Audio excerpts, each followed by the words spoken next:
Hello YouTube, welcome back to another episode of the Devlog. This week there isn't going to be a deep dive into any specific feature. I'm not going to be dissecting the code. Rather, I'm going to be sharing some of the pre-alpha gameplay, reflecting on the journey so far, and sharing a few meditations of a game developer. No dreams, you're not achieving. Your baby mama talking about she leaving. You thought she was playing, but she packed and left. You're thinking about smoking that crack yourself. Struggling, striving, thriving, drinking, driving. Yeah, we surviving. So let's just hop right into it. And by the way, everything that you see in this video here today, you can already try out for yourself. The demo is available on Steam. You can click the link in the description below, and then there's a big green button like install free demo or something like that. And if you have a Steam account, you can just install it. So all the source code for this demo, for the core engine, it's on GitHub. And all the scripts that are powering the gameplay of this engine, you get them when you download the demo. So if you want to study what you see here today in depth, then you're able to do that, because you have both the C code for the engine and the Python scripts for the gameplay. So I'll start off by just showing what's new since the last video. So I added this little kind of classic bar at the top. There's this little quest system. Yeah, you can close it, open it again, kind of minimize it. There's now a main menu. When you click the menu, it pauses the game. Some classic settings here, like some classic options like saving, loading the game, graphics settings, things like that, right? And of course, it would not be a proper game if we didn't have a quit to desktop option for immediate speedy exit.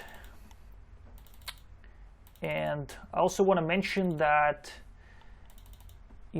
I tried my best to go as vertical as I can with this demo, but nonetheless it's still more of a tech demo. And the reason for this is because up until this point I've spent almost all my energy on the foundational technology, right? Working on Permafrost engine, working on the core mechanics like pathfinding, base building and so forth. And I've spent kind of relatively little time working on first of all the features that are going to make this game unique, and second of all, all the assets, right? So I have a few kind of unique assets. I have some kind of UI styling that I think adds to the atmosphere already, like this kind of little Slavic embroidery band.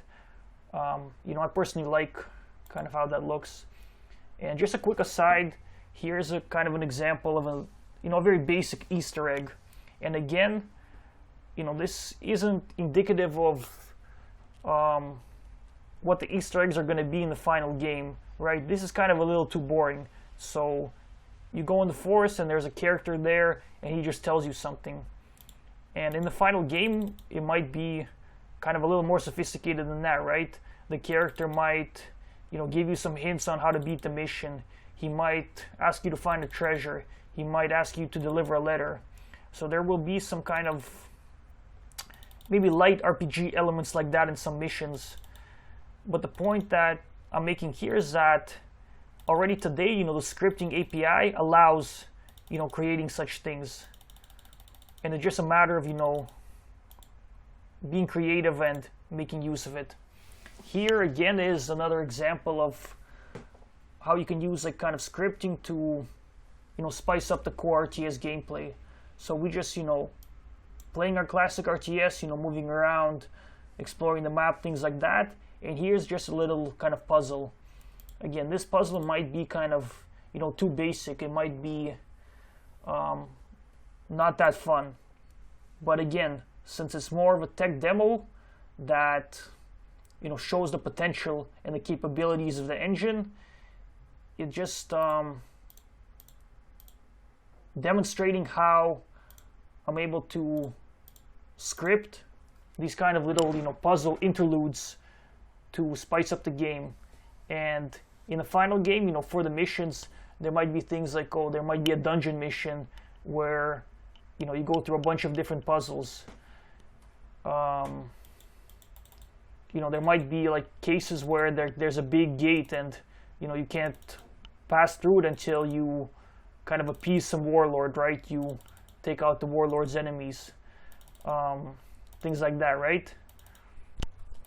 And in this demo, I'm more showing, you know, what's capable, what the engine is capable of. And another important reason why I believe it's a good idea to at one point go vertical. And what I mean by go vertical is, you know, you stop working on all the different features. You stop adding new features. You take, you know, what you have so far. You take your present day engine and you basically try to, you know, make as much of a game as you can using just that, the engine that you have that day.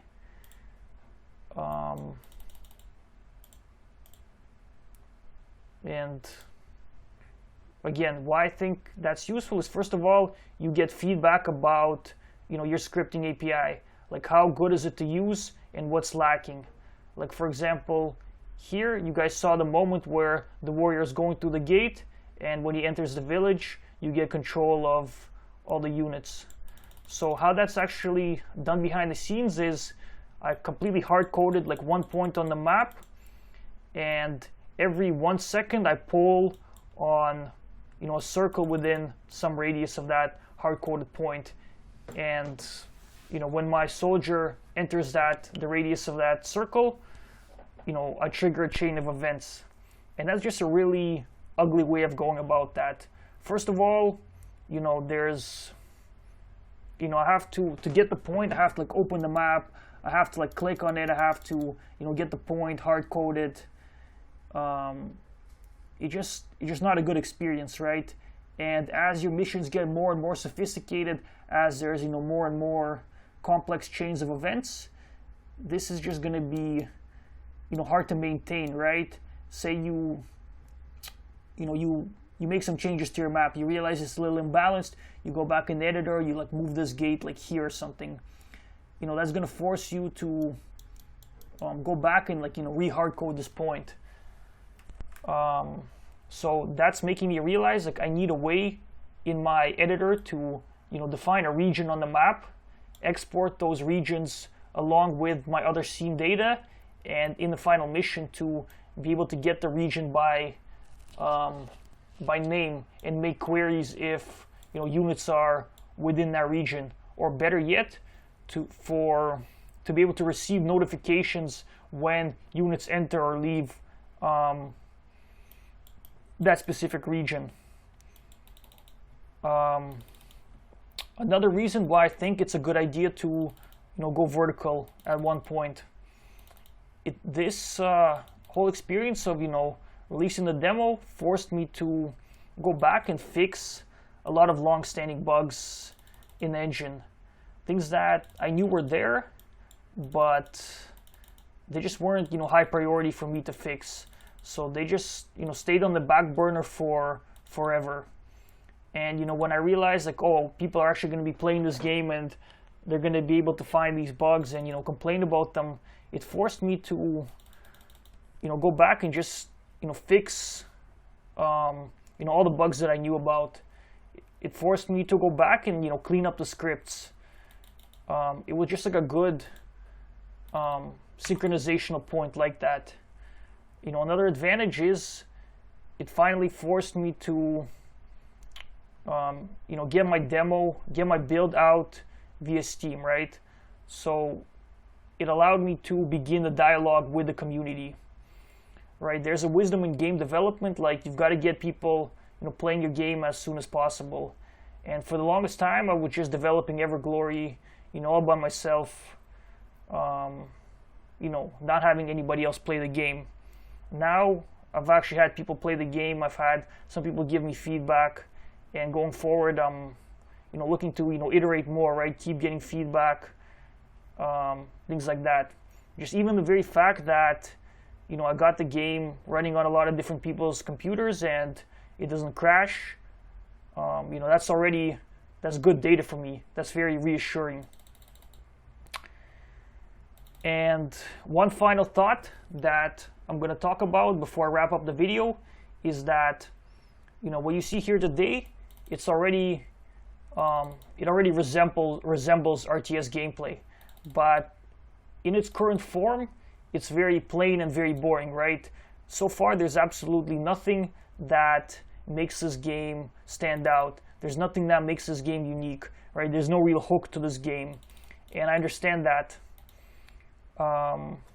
So far, up until now, or roughly now, I've mostly been focusing on my energy, working on the technology, right? Working on permafrost engine, working on all the mechanics, and now I'm kind of in a transitional period where I'm wrapping up with the foundational technology, right?